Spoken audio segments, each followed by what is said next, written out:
Hey everyone! Today we've got a lot of cool things to run through, including an updated loader with a new top model, image switching, and a mysterious new upscaler. Also, by popular request, we have the updated layers using Photopea and how to save them and bring them back into your Comfy instance. And also, based on your feedback, a cool effect having randomized effects to your images. See how happy he is with the diamonds? As always, please feel free to like, subscribe, share, and helping others learn Comfy. Because the more we help each other, the more media we create. All right, let's get into it.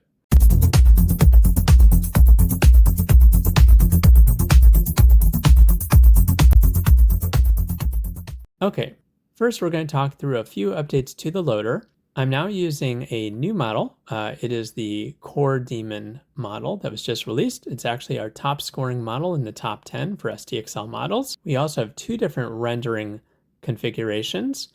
One is based on the align your steps scheduling, which is very, very quick, typically 10 steps. And also for this model specifically, it does really well with the Keras and the Hoin PV2 sampler.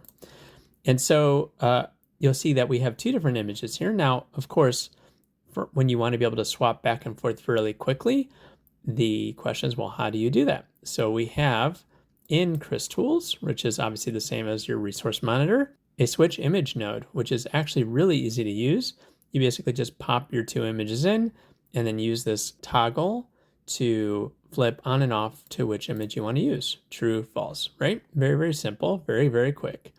And you can see I'm using this and piping based on which image I want to my upscaler, to my layering, to make it very, very easy to just use whichever image I want.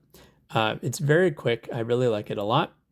And you'll also see I have the other sets of configuration items as well, both the automatic CFG that we had featured in a previous video, as well as the Hyper LoRa. Obviously, every model is going to have a different set of best practices for your perturbed node, your LoRa's, etc. So this set for this specific model does really, really well. Also, we have a new upscaler. So previously we were using Sapir, which is still very, very good. But with all the different nodes and also a lot of the settings, which can be very confusing, a new upscaler just came out called, ready for it? B-mcboatface. Yes, you heard me right. So Boaty is really, really good. It does very much exactly the same sort of work that Sapir does. It's a little bit slower, but both the controls to change things as well as the output, I would say are on par, if not better, than Sapir. So it's an easier configuration to work through. And in fact, if I were to go over here and enable it, you can see if I zoom in, right, all the parameters are what you'd find in like a face detailer. You have different upscale models that you can choose, your seed, the output size, you can have it upscaled fully by the upscale model. So 4 times whatever resolution you have, or you can just use, 1 times, 2 times, etc. Based on what you need, number of steps, your CFG, right, your scheduler, your denoise level, how much does it change? Again, this is a tiler similar to Sapir, so it's rendering each of the squares, right? It's chopping your image into different squares and re-rendering them, but the results are really fantastic, as you'll see here. One thing I do notice is if you increase the tile size to, let's say, 1024, the amount of memory is quite substantial, even for, let's say you have a 24 gig card. So I recommend keeping it down at the 512 level and you're feathering down to 64. But it takes about a minute or so to do your full upscale and also retiling. So it's a pretty heavy duty upscaler and refiner kind of combo in one. Definitely recommend though checking this out. And just to show you an example with the quicker version render, as you'll see, I'm going to bring my image compare over here. And we will grab our initial image as well as our now refined and upscaled image.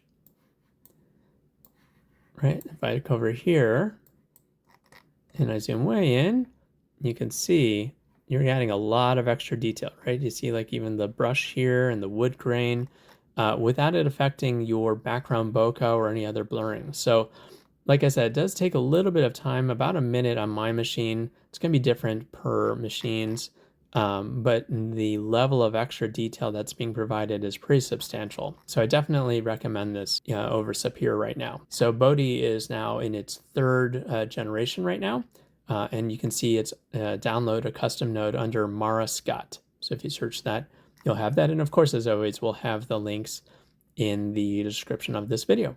Okay, on to our second example. So as we discussed in the last video, we now have the ability to bring in Photopea into Comfy. And there was some really good comments and some concerns from folks worried about that their images would be sent over to Photopea's servers. I checked both in their privacy policy, which said no data is being transferred, as well as some experimentation to literally turn my Wi-Fi off once the node loads, even without any images. And I can confirm that no image data is going over to their servers, so you can be rest assured about that. Okay, so for this example, I just did a kind of a luxury bedroom, neon symbols, red lip neon, etc., etc. And I have two examples that popped up with my new loader. And I'm going to go into Photopea, which, just as a reminder, you right-click and go into the Photopea editor that you've previously installed. This is all about layers. Pretty much everything that you would normally do in Photoshop. So with that being said, you can do different layers. And so you may want to do some text layers and some other shape layers and sharpening and effects, etc. And the question, how do you save those layers, right? If you saved your node, it compresses it down into just a regular image, right? Flattens it, and you lose your layers. So what I found an easy way to do this is basically to file and save as a PSD, a Photoshop file, right? So if I go, for example, to my images that I've just rendered, I can bring in additional images. They kind of are tabbed here at the top, and you can now drag and drop any of those images, renders, into that original image, right? In this case, the resolutions are a little off, so it's going to mask it, but you can see you have the ability to have different layers easily. So just as an example, I did this previously where I added a few different text layers and I added, some different text effects. As individual layers, I can move things around. And so by doing so, I'll want to retain all these for a future image to image or whatever. And so all you do is basically go File, Save as PSD, and that layered image is saved to your drive that you can now open again and work with the layers individually. So that's pretty handy. As we said before, all of the particular features, the major ones at least, that you can do in Photoshop, you can also do here. So you can really customize your images and keep the layering here to then, play with in the future when you want to do your final image to image, baking things in, etc., etc. So in this case, I'm going to save that. And you can see I have now a flattened image here, which I can then take into further layering or further image to image. All right, next we're going to talk about the random effects. A lot of the times you're going to want to be able to dynamically add effects to your images. And as you saw in that intro image with the surfer, you may want to do kind of customized masks based on different shapes.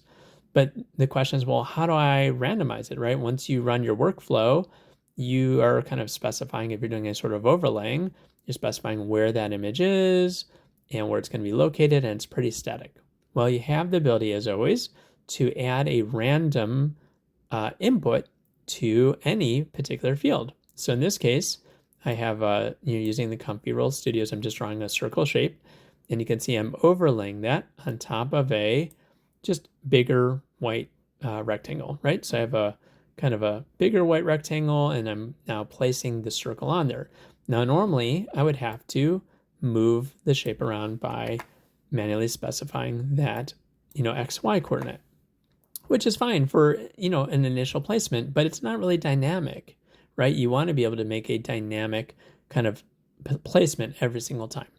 So instead of manually doing the X and Y coordinate, I'm going to turn the X and Y coordinate into an input. And now, so what goes here? So we're going to use our little toolbar here to look for a quick random function node. And if you have the was suite, right, we're going to just choose the random number node. And you can see here, right, so again, this is a custom node if you don't have it, but this is a pretty popular node set. So, if you don't have it, I definitely recommend you do it. You could do a lot of interesting math things as well as masking. But you'll see you have lots of different options, right? First of all, you have different outputs, right? Is it a float number? Is it an integer? Is it a general number? And you can then specify the boundary ranges for that input. So for example, in my kind of canvas here of my square, I have it 350 by 350 pixels. So I might want it to be, within 50 pixels and also within 300, right? So it's not really kind of at the edges. It's always kind of in the middle of this box, which is great. This is going to be a random seed anyway, so it's going to be random every single time. And we know that these guys are integers. So we're going to create 1 here.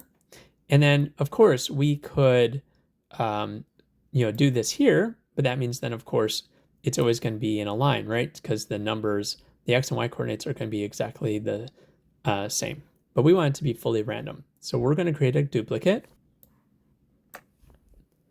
And then we're going to put that also into the Y. So now we have a random number each time. So if I run this and run it and run it and run it, you can see. So it's randomly putting the circle on that canvas, which is great. And so why did I choose white and black? Well, it's going to be our mask, right? We're going to now apply an effect when we get to the bigger example to show you how that works. So let's jump into it. All right, so in this case, we have our surfers, right? I have a couple different surfer images that I've generated. So I'm going to jump to bookmark 3, and you can see we have basically the same example, but just added multiple times, right? So I'm starting out here, if I zoom in, and in my draw shape, I'm drawing a diamond, 64 by 64 pixels, black, white, right? I'm adding my 2 numbers here, same sort of situation as we just did. And this is great, right? And then we're taking that image with that box already in place, and we're going to add another one, and we're going to add another one. These are just copies over and over again, right? And so I added a whole bunch of them, 7, I think, if I'm not mistaken. Yep, 7 of them. And you can see there's even a little overlay, which is really cool because then when you start doing the effects, you're going to have some cutout abilities. And of course, just so you know, this is a basic example. So if you wanted to randomize the rotation, if you wanted to randomize the opacity, meaning how much can you see through it, how much do you want to scale it, right? Do you want it to be big or small? You can randomize all these. In fact, I did for a client an easy example where you had squares of every different size and shape in every single position and rotation, so you can get that fully dynamic effect. Okay, so once we have that, right, which is great, we have kind of this randomized set of squares. But we don't want the squares to be all over the entire image, right? We want them to be localized to a particular area of the image. So the trick here is we're basically doing a canvas on a canvas, right? You have your little white kind of small canvas with your squares, and now you're going to overlay that on top of the larger canvas. And this larger canvas is going to hold on to the positioning of where are you putting that kind of set of squares. So you can see like the smaller canvas, if I come over here, is a 350 by 350 square. But then if I go to my larger canvas, it's the size of the entire image. Okay, so once you do that, you've obviously overlaid each of the little squares. And then you get to kind of like the bigger overlay, right? The smaller white square with with the black squares on top of the bigger square. And again, it's white and black for our mask. So all the black squares are what the image that you're going to be overlaying is going to bleed through into to give you your effect. And you can see the final result at least is a really cool effect. And so if I were to refresh, and I refresh, and I refresh, you can see I get really random effects every time. And of course you can change the shapes and you can change the effects every single time if you want. It doesn't have to be diamonds at all.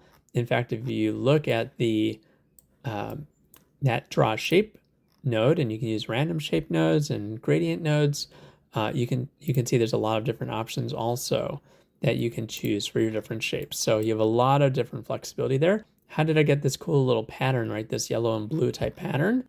That's where we're coming down to another quick render. Now you could just use an image if you want, but I wanted to do it generated dynamically as well. So I basically did just a blue and yellow dotted pattern, and that was it.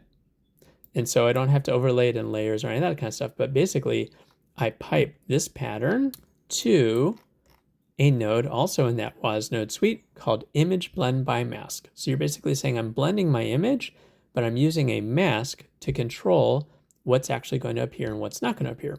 So you could see the A image is going to be the surfer. The B image is our fun circle pattern, right? So this guy right here. But you don't want this to overlay fully. You just want it to be in the little boxes that we had provided. So that's what the third item is for, the mask, right? And just so you know, sometimes you'll have to invert your image, right? So sometimes you'll have all white and you want black, or all black and you have white. All you need to do is just simply invert that image. And then B, you can also change the opacity of that effect. So I didn't put it fully at 100% because I wanted a little bit of that surfer to come through behind the scenes to have that cool effect to be overlaid. And you can see by doing so, you have this really, really awesome sort of effect that you can use to create very dynamic pictures. So I hope this was helpful. Thank you again for sharing and for getting others involved and helping to teach. The more we do in the AI community together, the better all of our imagery and our art becomes. And otherwise, we'll see you soon.